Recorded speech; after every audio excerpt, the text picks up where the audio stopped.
In the heart of the world's wealthiest nation, something deeply unsettling is happening. Step outside the tourist trails of America's biggest cities, and you'll find a parallel reality hiding in plain sight. Hundreds of makeshift homes stitched together with tarps, blankets, and duct tape. These are America's tent cities. They exist under freeways, along riverbanks, beside city halls, behind shopping centers, and sometimes right across from luxury apartment buildings. Tents that were once seen only in campsites are now the last line of shelter for a growing population of Americans left behind by a system that promised prosperity for all.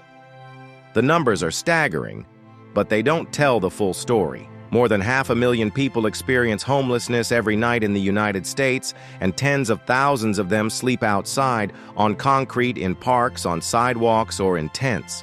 These tents have become a tragic fixture of urban life. They aren't just structures. They are symbols of desperation, resistance, and survival in a country that increasingly treats housing like a commodity instead of a human right. In every city where this crisis grows, the same pattern plays out: rising rents, stagnant wages, and insufficient mental health care. And in the space where those systems collapse, tents rise. Life in a tent is harsh and unforgiving. There is no insulation from the cold, no refuge from the heat. Rain soaks everything. Snow is deadly. There are no locks, no walls, no real protection from theft or violence. People living in tents often sleep in shifts, one person staying awake while the other rests, just to keep an eye on their few remaining belongings. Privacy is non-existent. The struggle for hygiene, safety, and dignity is constant. Yet for many, a tent is still safer than a shelter. Shelters can be overcrowded, dangerous, or have strict curfews and rules that make them inaccessible for people with jobs, pets, or partners. The causes of homelessness are layered and complex. Yes, some people struggle with addiction, others live with untreated mental illnesses, but these are not moral failings. They are medical and social conditions made worse by a lack of care and compassion. And more often than not, the root cause is economic. The cost of housing has skyrocketed in recent decades, while wages for low and middle-income workers have barely budged. Entire families working full-time still can't afford to rent a modest apartment in most American cities. For single mothers, veterans, people with disabilities, or those escaping domestic violence, the risk of ending up on the street is even higher. Cities like Los Angeles, San Francisco, Seattle, and New York have become ground zero for this crisis. In Los Angeles, Skid Row stretches for blocks, filled with tents, tarps, and makeshift shelters. San Francisco's Tenderloin district faces similar conditions, where luxury tech offices sit just minutes from encampments of human suffering. In Portland, tent cities have sprawled out into residential neighborhoods and under overpasses. In each place, the scenery changes, but the story stays the same. People priced out, pushed out, and left behind. The government response has often been contradictory and cruel. On one hand, local officials declare homelessness a state of emergency. On the other, they invest more in police crackdowns and encampment sweeps than in long-term solutions. These sweeps are traumatizing events for those experiencing homelessness.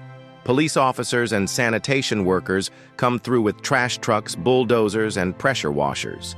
People are given minutes to gather what they can. Anything left behind, medication, clothes, legal documents, family photos, is tossed into dumpsters. The cleanup is supposed to restore public order, but it only deepens the chaos in people's lives. For many housed citizens, the tents represent an eyesore or a danger. Complaints about litter, public drug use, or safety lead to pressure on city officials to do something. But what's often overlooked is that these encampments are a consequence, not a cause. They are visible evidence of decades of policy failure, affordable housing cutbacks, the deinstitutionalization of mental health care without community-based alternatives, and a minimum wage that has not kept pace with the cost of living. People aren't living in tents because they want to. They're living there because the safety nets have frayed and the ladders out of poverty are broken. Homelessness is expensive, not just for the individuals enduring it, but for cities and taxpayers. Emergency room visits, police responses, court costs, and temporary shelters cost far more than providing permanent housing. Study after study shows that giving people housing first, without preconditions, leads to better outcomes in health, employment, and stability. But that model challenges the way society thinks about deservingness. It forces people to confront uncomfortable truths, that poverty is not always the result of bad decisions, and that wealth often is. In tent communities, despite the challenges, there is resilience. There is mutual aid. People share food, protect each other, look out for those in worse condition. Some set up small libraries, kitchens, or charging stations powered by car batteries. It's not ideal, it's survival, but it speaks to the humanity of people so often dismissed as statistics.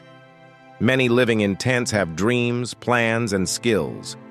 They are artists, veterans, former teachers, parents. They are not invisible, they are ignored. Children are growing up in these conditions. Students living in shelters or tents attend public schools by day and return to instability at night. How can a child focus on homework without a lamp, a desk, or even a safe place to sleep? How can we expect academic achievement when basic needs aren't being met? Homeless students often go hungry, suffer from chronic illness, and struggle with depression. Yet they still show up, still try, still hope. The psychological toll of homelessness is immense. Living without shelter for any extended period erodes the spirit. Anxiety, trauma, and depression become constant companions. The fear of violence, the sting of being judged or ignored by society, and the daily uncertainty of where to sleep, eat, or use a restroom is soul-crushing. And for those with pre-existing mental health conditions, the streets are not just hard, they are deadly.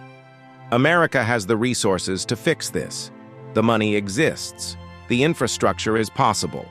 But it requires political courage, public will, and a shift in values.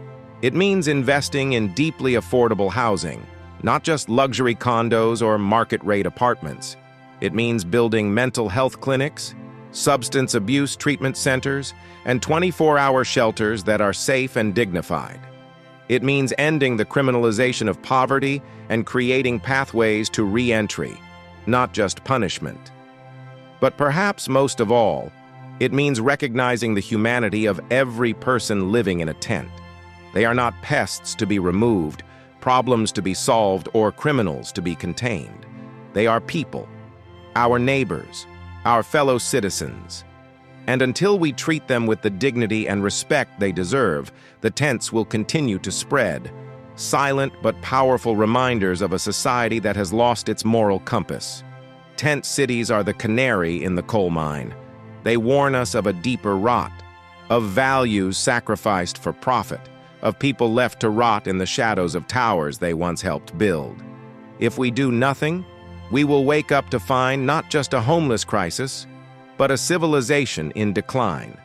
But if we act, if we invest in people instead of punishment, then perhaps the next generation won't have to inherit a sidewalk as home.